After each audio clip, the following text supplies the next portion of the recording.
আসসালামু আলাইকুম এভরিওয়ান, কেমন আছেন সবাই? আমি আছি আলহামদুলিল্লাহ ভালো। তো আমি আজকে আপনাদের সঙ্গে একেবারে সহজ একটা রেসিপি আপনার সঙ্গে শেয়ার করব।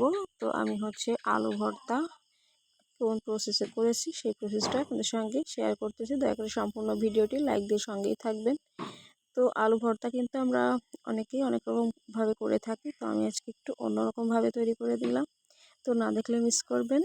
আর খেতে কিন্তু অসম্ভব মজা হয়েছিল। এরকম আলু ভর্তা করলে কিন্তু মনে হবে মাঝে মাঝে এভাবে করে খাই, অন্য তরকারি না হলেও অসুবিধা হবে না। তো আমি এখানে দুটো আলু ভালো করে সিদ্ধ করে নিয়েছি। আর আলুগুলো এখন হাত দিয়ে ভালো করে ভেঙে একটু মানে মেখে নেব। তো আমার মনে হয় ভর্তাটা যে যতভাবেই মাখানো যায়, হাত দিয়ে না মাখালে আমার কাছে মনে হয় যে ভর্তাটা মনে হয় পারফেক্ট সুন্দরভাবে মাখানো হয় না।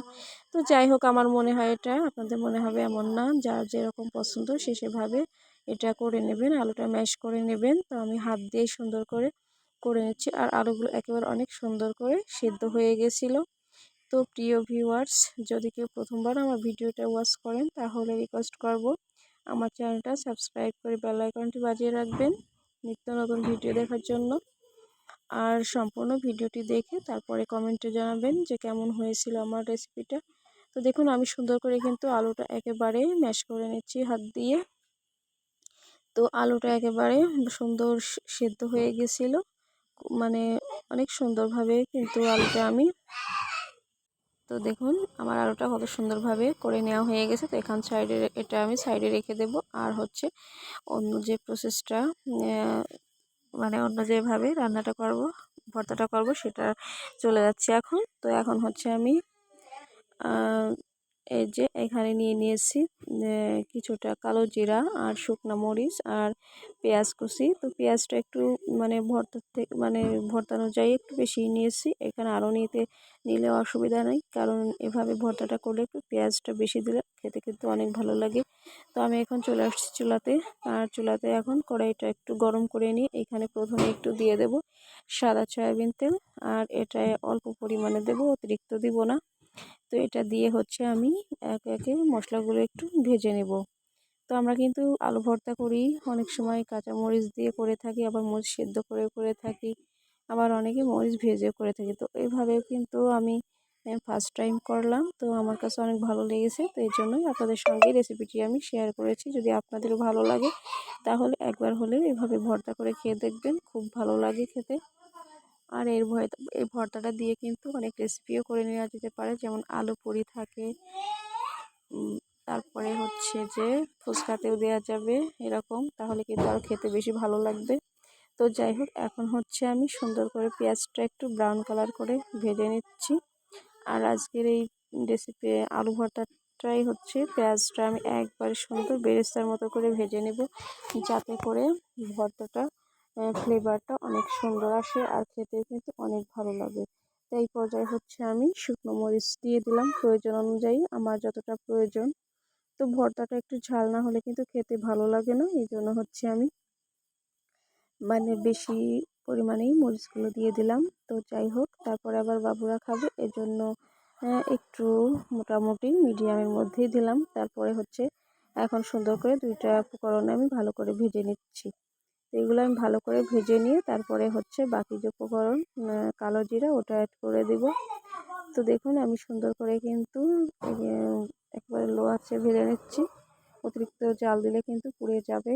তো দেখুন, এখন এই পর্যায়ে আমি একটু সরিষার তেল দিয়ে দিলাম। আর সরিষার তেলটা দিয়ে আমি ভালো করে আবারও পেঁয়াজ আর মরিচটা ভালো করে ভেজে নিচ্ছি। তো দেখুন, তো ভর্তায় সবসময় সরিষার তেল না দিলে কিন্তু ভালো লাগে না। তো এখন সরিষার তেলটা ভাজা হলে একটা অন্যরকম ফ্লেভার আসবে, খেতে কিন্তু অনেক ভালো লাগবে। তো যাই হোক, এখন দেখুন অনেকটাই কিন্তু মরিচ আর পেঁয়াজটা মানে ভাজা হয়ে গেছে। আর এই পর্যায়ে আমি কালো জিরাগুলো দিয়ে দেব। তো এই কালো জিরাটা দিয়ে এভাবে কখনো ভর্তা করেছেন কিনা জানি না, তো একবার হলে এভাবে ট্রাই করবেন, খুব মজা হয় খেতে। তো দেখুন, আমার কিন্তু সবগুলো ভেজে নিয়ে আমি একেবারে সুন্দর কড়া করে ভেজে নিয়েছি। আর এইভাবে ভাজার কারণে কিন্তু ভর্তাটা বেশি সুস্বাদু হয়েছিল। আর এখন আমি হাত দিয়ে এগুলা একটু ঠান্ডা করে, মানে মচমচা থাকা অবস্থায় সুন্দর করে আমি লবণ দিয়ে চটকে নিয়েছি। তো এখন দেখুন ভালো করে মেখে নিচ্ছি। আর এটা মেখে নিয়ে মানে এভাবে মাখলে কিন্তু কালো জিরাটাও একবারে গুঁড়ো গুঁড়ো হয়ে যাচ্ছিল, সুন্দরভাবে মিক্সড হয়ে যাচ্ছে। এখন হচ্ছে এটা আমি আলুর সঙ্গে মিক্সড করে নিচ্ছি। আর এখন ভর্তাটা আমি হাত দিয়ে সুন্দর করে মেখে নিব। তো আমার এই ভর্তার প্রসেসটা কেমন লেগেছে অবশ্যই কমেন্টে জানাবেন। যদি ভালো লাগে তাহলে এভাবে একবার ভর্তা করে খেয়ে দেখবেন, খুব মজা হয়। আর ডালের সঙ্গে হলে তো আরও ভালো লাগে খেতে। তো আমি এখন সুন্দর করে হাত দিয়ে দেখুন মেখে নিচ্ছি। তো অনেকে ভাবতে পারে হাত চলবে কিনা, না আমার হাত এভাবে মাখাইলে অসুবিধা হয় না।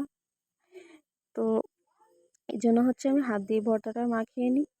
তো আমাদের এই ভর্তা রেসিপি ভালো লাগলে সবার মাঝে একটু শেয়ার করে দেবেন। আর আমার চ্যানেলটা যদি এখনও কেউ সাবস্ক্রাইব করে না থাকেন তাহলে প্লিজ সাবস্ক্রাইব করবেন। আর যদি ভিডিওটা লাইক না দেন তাহলে অবশ্যই লাইক দিয়ে কমেন্ট করে জানাবেন। তো যারা এতক্ষণ ভিডিওটি দেখলেন তাদেরকে জানাই অসংখ্য ধন্যবাদ। আর আমার পক্ষ থেকে রইল অনেক অনেক ভালোবাসা। তো আজকের ভিডিও কেমন হয়েছে কমেন্টে জানাবেন। দেখা হবে অন্য কোনো ভিডিওতে। সে পর্যন্ত সবাই ভালো থাকবেন। তো আমি হচ্ছে দেখুন এখন ভর্তাটা কিন্তু সুন্দর করে মাখিয়ে নিয়েছি। আর এখন হচ্ছে ভর্তাটা আমি ভিতরে যে দু একটা দানা মতো আছে ওগুলো সুন্দর করে হাত দিয়ে একটু চেপে চেপে একেবারে মিহি করে নিচ্ছি, কারণ ভর্তাটা একবারে সুন্দর মসৃণ না হলে আমার ভালো লাগে না। তো এই পর্যায়ে আমি আরও একটু সরিষার তেল দিয়ে দিলাম। আর সরিষার তেলটা দিয়ে হচ্ছে আর একটু মেখে নিচ্ছি। তো এই কাঁচা তেলটার ফ্লেভারটাই কিন্তু ভর্তাটা বেশি ভালো লাগে খেতে। তো আমার ভর্তাটা প্রায় কমপ্লিট হয়ে গেছে মাখানো।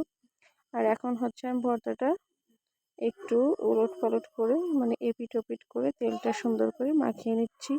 আর এখন ভর্তাটা একবারে পারফেক্ট মাখানো হয়ে গেছে। এখন আমি একটু গোল করে নিচ্ছি। আর এখন এই ভর্তাটা একটু বাটিতে উঠিয়ে আপনাদেরকে দেখাচ্ছি কতটা সুন্দর লোভনীয় হয়েছিল। তো দেখুন কত সুন্দর আমার ভর্তাটা। তো এভাবে একবার করে খেয়ে দেখবেন। আমি হচ্ছে এখন একটা বাটিতে ভর্তাটা উঠিয়ে নিলাম। আর এখন খাবার জন্য একেবারে ভর্তাটা রেডি হয়ে গেছে। তো সবাইকে অসংখ্য ধন্যবাদ এতক্ষণ ধরে আমার ভিডিওটি ওয়াচ করার জন্য। আজকের মতো এ পর্যন্তই। আসসালামু আলাইকুম, আল্লাহ হাফেজ।